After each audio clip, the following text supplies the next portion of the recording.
Shoutout po sa ating lahat at your service, Mr. Wildlife TV. Please do support and subscribe. Walang iba po ang ama ng Kalingap, Kuya Val Santos Matubang, Boss Kalinga Prav, at Ate Edna Vlogs. And please do support sa lahat po ng mga Kalingap charity vloggers or Kalingap partners. Once again, at your service, Mr. Wildlife TV, your Mr. Goodbye.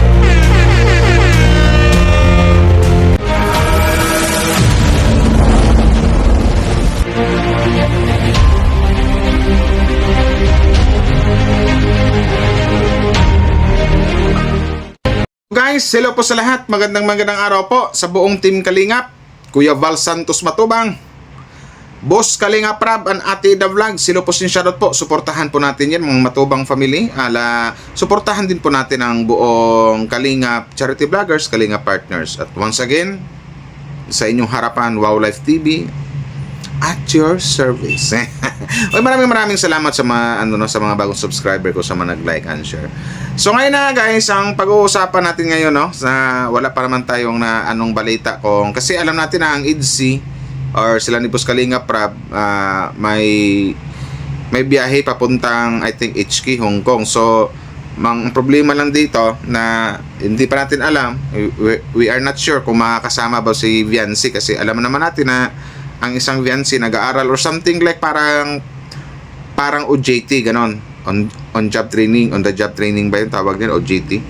So sana nga for me, sana makasama ka, kasi alam ko maraming mga EDC fans na taga Hong Kong ang naghihintay talaga, at hindi po 100% masaya, lalong-lalo na si Kalingap Ido, kung si Kalingap Ido lang makapunta at wala yung kanyang partner, wala yung kanyang wifey. Malamang malulungkot talaga yun. So although andun na yung masaya siya, kapunta ng Hong Kong, ma-meet yung ibang mga EDC fans, pero mas lalong masaya sana kung makakasama ang isang Viancy. At yan po ang ipanalangin natin guys, at yan po ang i-pray natin na makasama ang isang Viancy papuntang Hong Kong. Sana nga sana nga mabait yung teacher or sino ba pwedeng kausapin, kasi alam ko ang kausap niya narinig ko kay Boss Kalinga Prab, sila ni Ate Edna. Kasi alam naman natin na si Ate Edna na talagang dating I think principal. So sana makasama ang isang Viancy. So yun lang yun. So kung hindi, sana yun na lang i-pray natin na makasama talaga yung isang Viancy sa biyahe nila papuntang Hong Kong, di ba?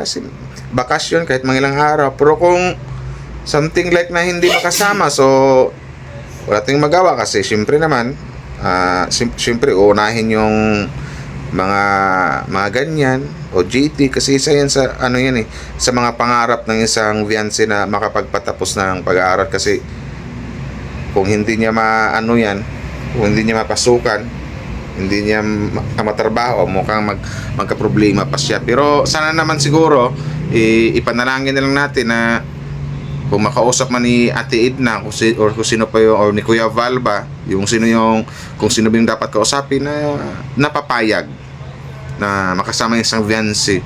At sana fans ng Kalingap yung pag-OJT-han ni Viancy para mapayag, or fans ng IDC. Ganon, di ba?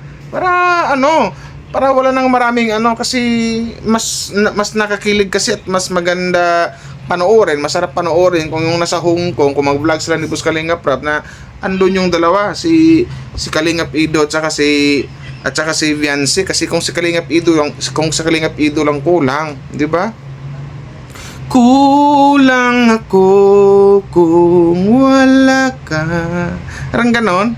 For example, kung si Viancy lang din, kulang din ang ating kasayahan, kulang din ang kilig. So mas maganda talaga, much better na magkasama talaga yung dalawa, or something like na magbiyahe sila papuntang Hong Kong. Mas maganda yung silang dalawa yung doon, nakasama nila si Boss Kalinga Prab, sila ni Ate Jack, and the rest, kung sino po yung kasama, tapos yung EDC, si Ido at saka si Viancy.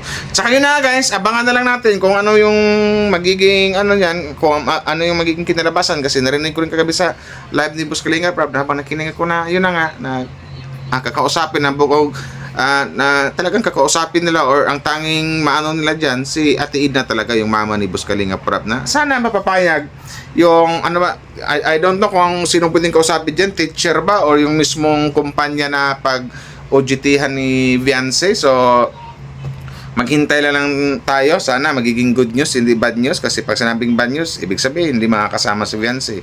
Pero sana good news para masaya ang lahat ng mga nagmamahal sa Team Kalingap, lalong-lalo na sa mga EDSI fans, di ba? Sana all ganon. Sana makasama si Viance. Ipag-pray natin yan, guys.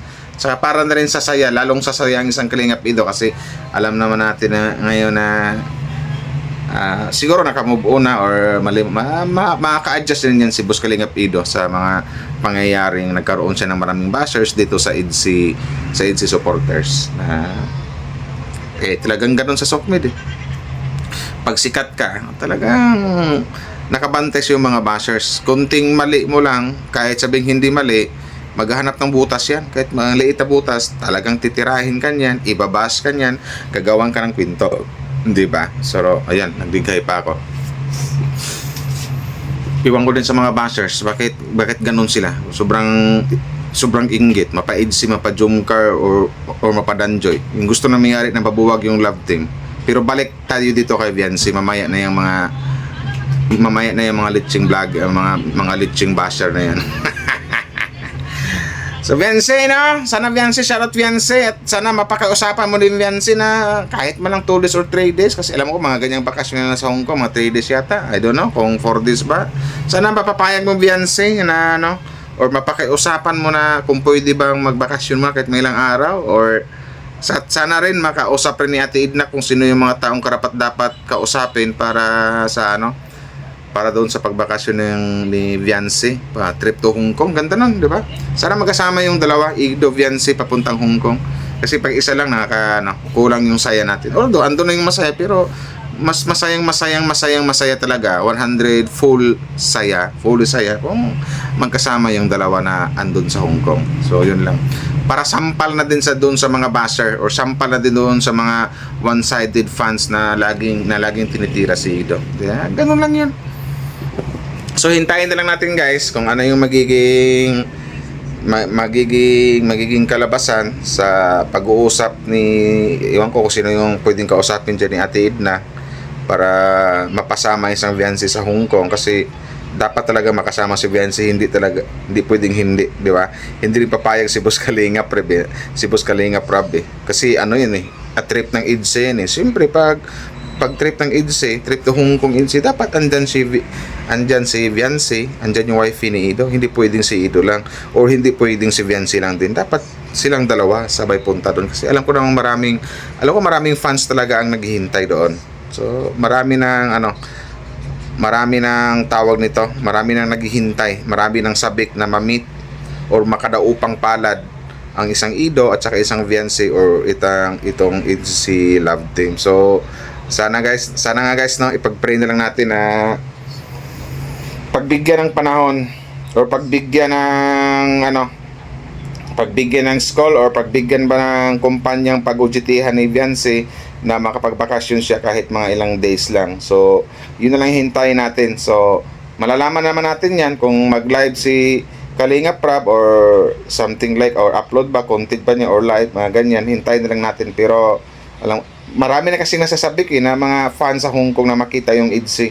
So dapat lang talaga na makasama si Viance papuntang Hong Kong. So yun ang i-wait natin. Sana good news yung ating marinig for baka mamaya or bukas na makasama ang isang Viance para complete package yung saya natin, walang kulang. So about naman sa mga bashers ni Ido, sana magbago-bago na kayo. Doon sa mga nag-overthink, doon sa mga one-sided fans, so magbago-bago na rin kayo, kasi wala pong magandang maitudulot yung mga pinagagawa nyo. Alam ko namang mas may edad pa kayo kay Ido, mga matatanda na kayo. So hindi na kayo dapat siguro sermonan, explainan, paliwanagan, kasi alam ko naman siguro alam niyo naman siguro kung ano yung tama at saka kung ano yung mali. So wag na mag-asal bata yung mga ganon. Saka magtiwala kay Ido, kasi hindi po tatagal ang EDSI love team kung ang isang Ido loko-loko. Yun lang yun.